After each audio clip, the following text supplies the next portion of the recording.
음, 안녕하세요. 오늘은 6월 6일 금요일 현충일입니다.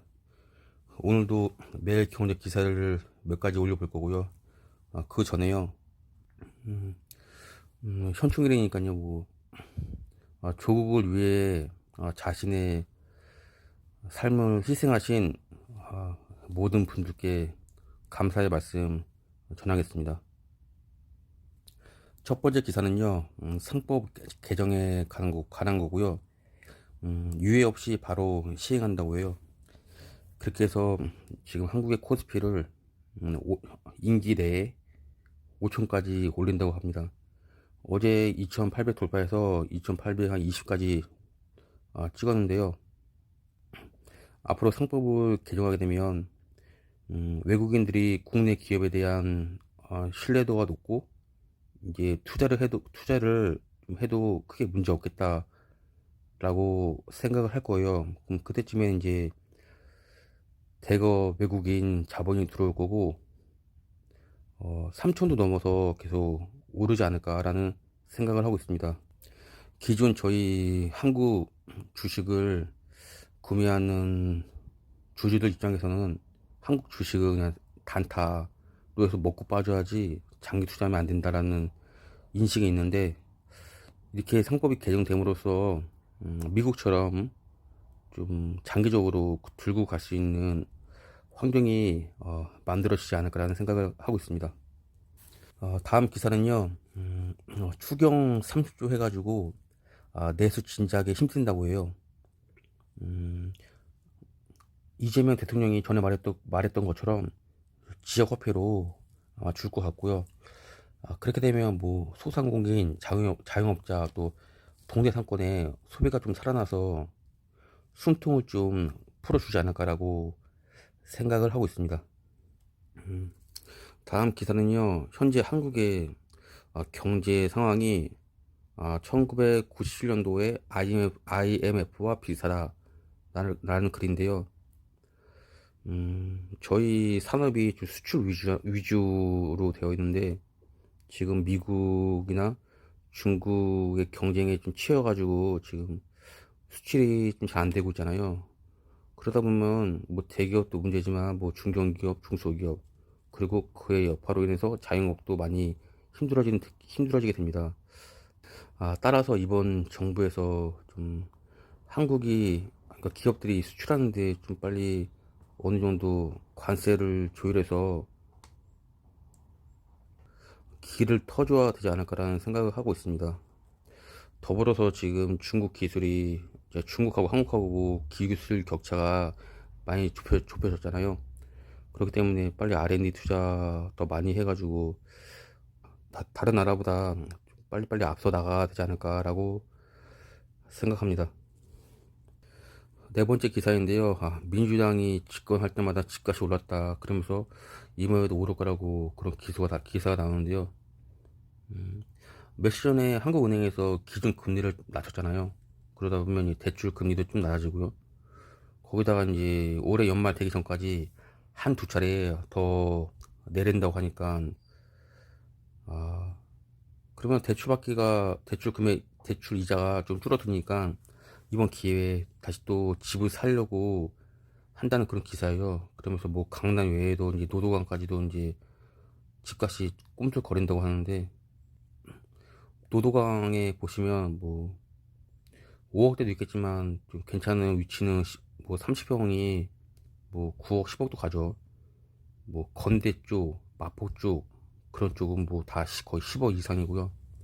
근데 문제가 과거의 경기가 뭐 좋았을 때야 뭐 크게 문제가 안 됐죠. 뭐 대출 이자도 저렴했고요. 근데 지금은 경제 상황이 예전과는 거의 다른 다르다는 걸 느끼잖아요. 이 상황에서 이렇게 아파트 값을 계속 누가 사줄 수 있나 그런 생각이 들어요. 다음 기사는요, 우크라이나 관련 기사인데요. 트럼프하고 러시아 대통령 푸틴이 통화를 했다고 하네요. 우크라이나에 보복 공격을 할 것이라고 하는데요. 며칠 전에 우크라이나에서 드론으로 해서 러시아에 큰 타격을 입혔잖아요. 1년 반 정도 준비를 했다고 하는데요. 근데 과연 우크라이나가 뭐 러시아보다 강한 것도 아니고, 그렇다 뭐 자원이나 기술이 좋은 것도 아니고, 어느 정도 트럼프를 통해 가지고 협상을 해서 빨리 전쟁을 끝낼 생각을 해야지, 도대체 무슨 생각으로 계속 이렇게 공격을 하는지 모르겠네요. 다음 기사는요, 올해 선박 수주가 반토막이다. 조선은 피크 다가오나라고 하는데요. 향후 한 3, 4년 동안은 그러니까 수주를 많이 받아놨다고 합니다. 그래서 이제 문제가 없는데, 올해 받는 게 이제 생산이 준비를 해서 출하되는 게 4년 이후부터예요. 그러다 보니까 올해 만약에 선박이 수주가 반토막이면 4년 후에 수출되는 게 반토막이잖아요. 이것도 원인을 보게 되면 미국하고 관련이 있습니다.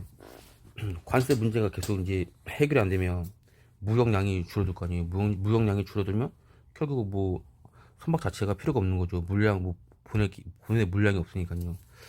이것도 보면 어떻게 계속 좀 조선업 중에서는 좀 걱정을 할 수도 있는데, 아직 시간이 많이 남아 있으니까 좀 더 지켜보면서 정부가 어떻게 대응할지 봐야 될 것 같습니다. 한마디 더 말씀드리면, 뭐 조선업만이 아니고 뭐 화학도 그렇고, 배터리, 반도체, AI, 이 모든 게 기업이 정부가 어느 정도 지원을 해줘야지 이 글로벌 환경에서 나갈 수 있는 건데, 중국이나 미국 같은 경우에는 특히 뭐 AI 그리고 반도체에 지원을 엄청 합니다. 저희 나라도 어느 정도 좀 대기업들하고 좀 서로 협력을 해야 되지 않나, 그런 생각을 합니다. 마지막 기사입니다. ETF 200주 시대라고 하는데요.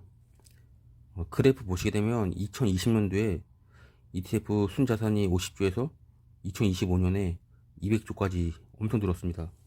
다시 말하면 한국 주식 말고 미국 주식을 구매하는 어, 한국 사람들이 점점 늘고 있다는 거죠.